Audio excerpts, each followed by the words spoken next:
I was racing down the Trans-Canada Highway in the middle of the night. In the middle of nowhere, to be frank. And I was getting hungry.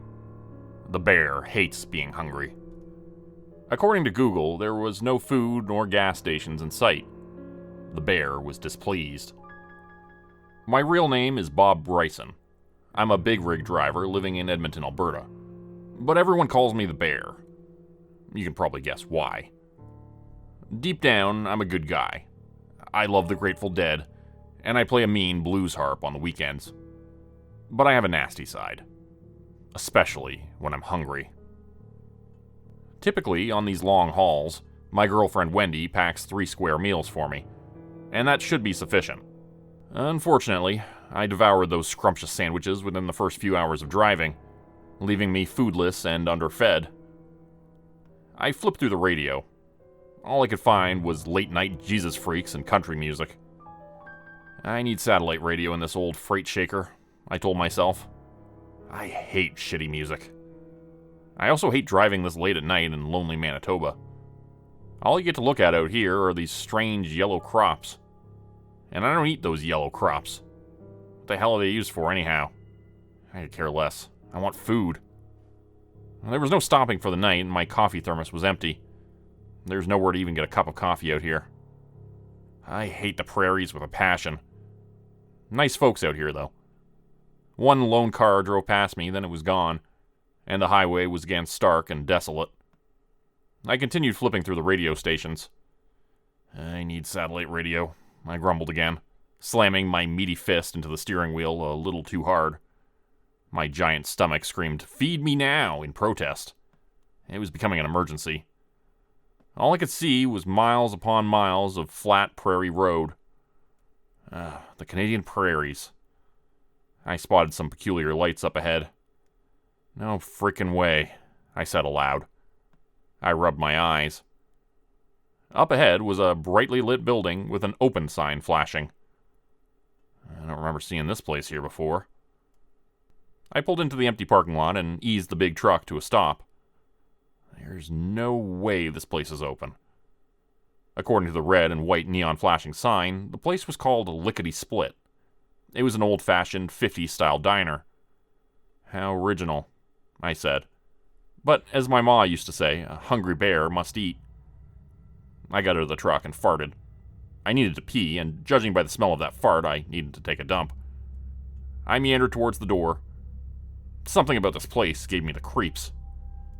I considered going back for my gun, but ultimately I kept going. This was an emergency. I considered looking the place up on my smartphone, but couldn't get any Wi-Fi, and I was too hungry to care. As long as the place is actually open, I'll do just fine. I worried it would be closed. Some asshole probably left the sign on by accident. I tried the door. It opened. I went inside. I've spent the rest of my life wishing that I hadn't. The smell of meat and grease was like sex to my nose. My tremendous tummy rumbled in anticipation. I headed straight for the men's room and stayed in there for over 10 minutes. Finally, I flushed, washed up, and hurried out. Let's hope no one goes in there anytime soon. I was the only customer in the diner and had yet to see an employee. There was a tiny bell next to the vintage-style cash register. I rang it impatiently. After a minute or so, an employee came out. He was a tall, pimply kid with an otherwise handsome young face. His uniform made him look ridiculous. "Welcome to Lickety Split," the cashier said without enthusiasm. "Can I take your order?" I don't know. Can you?" I asked, checking the menu. The prices were incredibly cheap. How lucky was I to have discovered this place? The cashier was tapping his fingers anxiously. His eyes were shifting back and forth. I finally made up my mind. "I'll go with the cheeseburger combo, with a large Coke. I better make that a double, I'm hungry." The employee punched the order into the ancient-looking cash register, took my money, then quickly disappeared, leaving me all alone. The diner was fairly small. It had checkerboard floors, cherry-red vinyl seats, white chrome-trimmed tables, and a stainless steel backsplash. The walls were littered with typical 1950s-era memorabilia. I was digging the Wurlitzer jukebox next to the counter. I checked my watch. 15 minutes had passed. What's taking so long? I rang the bell. At long last, the pimply kid returned, holding 2 steaming paper bags of food. The smell was delicious. I snatched the bags of food and left in a hurry. As I headed toward the exit, I felt as though I was being watched. I couldn't leave fast enough. I glanced over my shoulder as I pushed open the door just in case. The pimply kid was gone. The diner was empty. I shook my head and left. I fired up the engine and sifted through the radio stations until I gave up on finding anything decent. Instead, I reached greedily into the bag of food, pulled out a cheeseburger, and ate it in 3 bites.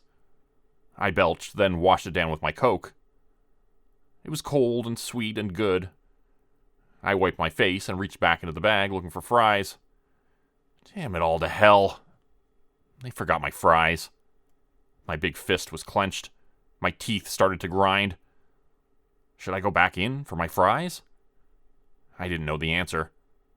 Yes, I was hungry, and yes, I paid for those damn fries, but something about the diner spooked me. And the bear wasn't easily spooked. In fact, the last time I was spooked, I was tripping on LSD many wonderful years ago. The hell with it, I grumbled, and reached for the other burger. There wasn't enough time. I needed to reach Winnipeg ASAP. I pulled the 18-wheeler back onto the empty highway and started to drive away. As the truck began speeding up, Bad Moon Rising came on the radio. That's more like it. I reached for the volume.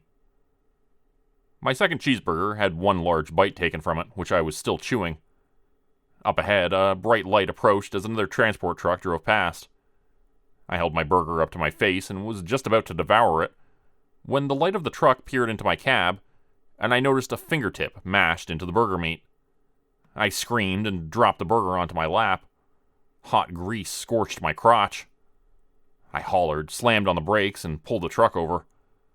Quickly, I examined the burger.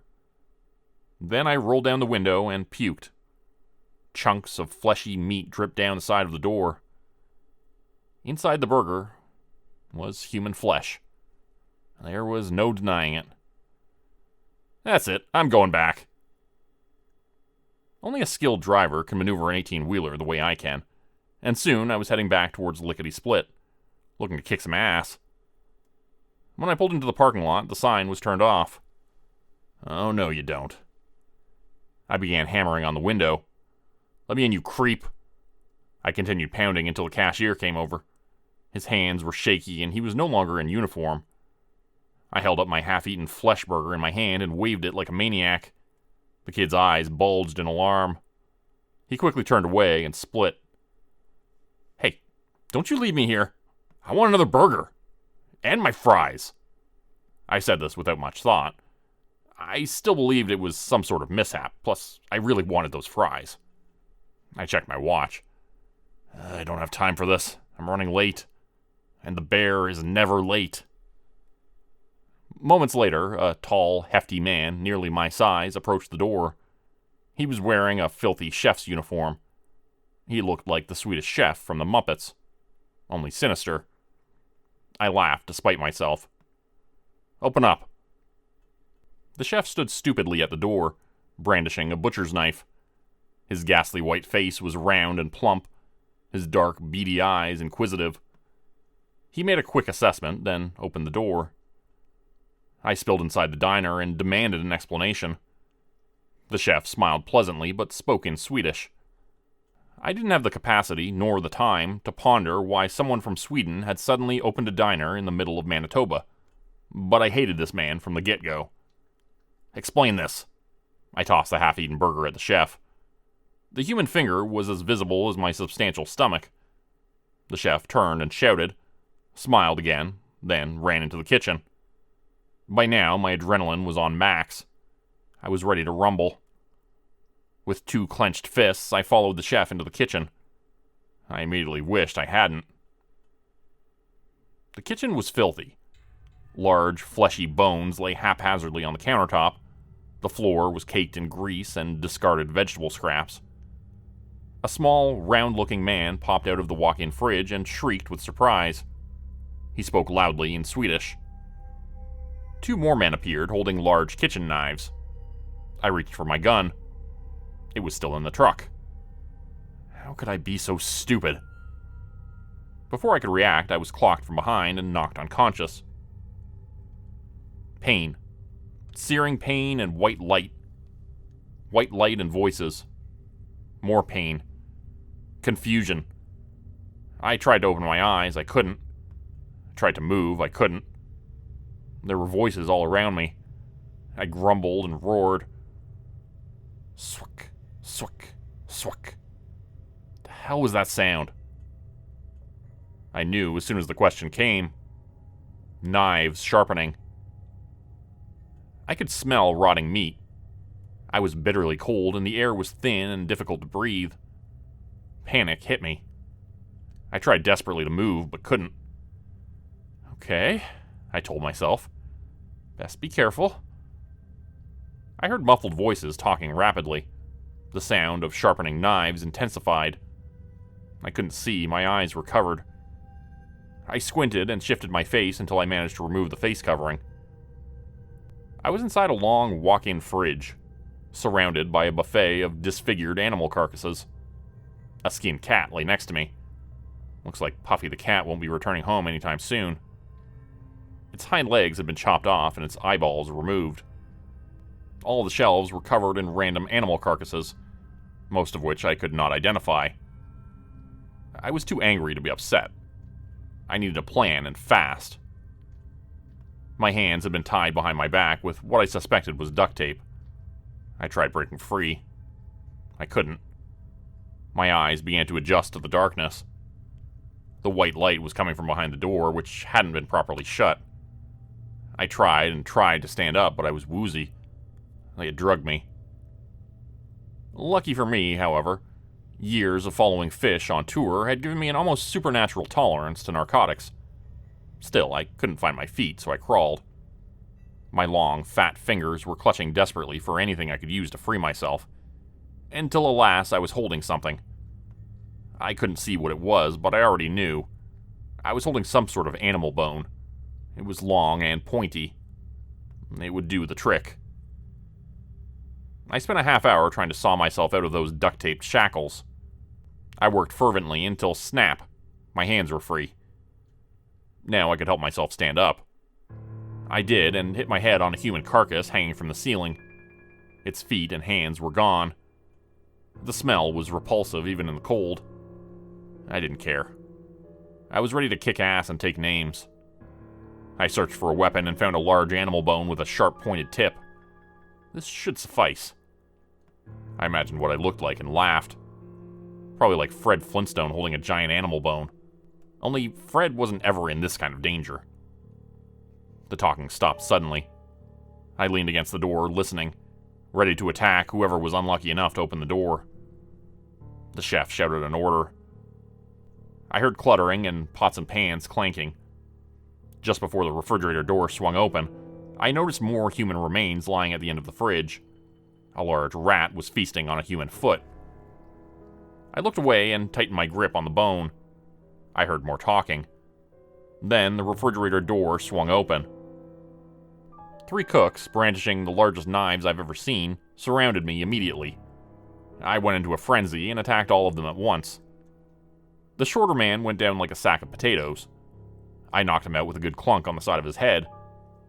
Another man stabbed me in the ribs. I howled, then grabbed the cook by his scrawny neck and squeezed the life out of him. The cook collapsed. I bellowed in triumph. Blood was dripping from my side, but I didn't notice. The third man sneaked up behind me and slipped on my blood and crashed into the stainless steel kitchen counter and whacked his head on his way down. I immediately pounced. I kicked the pathetic-looking cook in the face again and again and again until he was no longer recognizable. Shit had gotten personal. 3 dead or unconscious men lay in the greasy, vomitous kitchen. Blood was everywhere. A large soup pot was simmering tomorrow's soup of the day, and half-chopped vegetables were scattered along the stained red cutting board. I heard a sound coming from outside the kitchen. The Swedish chef. There was no way that asshole was escaping. I reached for my phone, but my pockets had been picked. Instead, I tossed aside the bone I was holding and replaced it with the sharpest-looking knife in the kitchen. Something told me this was the knife they had planned on murdering me with. Fat chance. I found the cleanest rag I could find and pressed it tightly against my wounds. It immediately hurt. The cut wasn't deep. I'll live. Knife in hand, I crouched beside the swinging door leading into the kitchen. Strange and unusual noises were coming from the other side. The Swedish chef sounded frantic. Come out, wherever you are," I sang. The sound of my voice scared the hell out of me. I waited. The door finally swung open and the Swedish chef appeared. He was holding a Smith & Wesson, the same gun that I had stashed in my glove compartment of my truck. The chef struck me on the chin. I fell backwards, slipped on a discarded French fry, and fell on my ass. Oh, now I get my fries. The chef pointed the gun at me and smiled. "You've been a bad boy, Bob, but you'll make a fine soup. Say goodbye, Bob." His accent made him sound like a James Bond villain. Nobody calls me Bob. How cute. The force of firing the gun caused him to slip and fall. He fired too high and missed. "Next time, clean your floors." I pounced. I easily subdued the Swedish chef and beat the living shit out of him until there was nothing left but another bloodied carcass. My fists were pulverized. This didn't bother me. I finished off the other hapless cooks laying unconscious on the dirty kitchen floor. I'd never seen so much blood and guts and gore. I was about to leave the deathly diner, but instead decided to stay. Before driving a transport truck for a living, I had been a short-order cook. I knew a thing or two about making a fine soup. I quickly went to work. The warm prairie sun came up a few hours later, and a tired-looking teenage girl, clad in her silly red uniform, walked into the kitchen. "Who the hell are you?" she asked me. "I'm the new cook." I was wearing a clean apron. "Whatever," the waitress said. "What's the soup of the day?"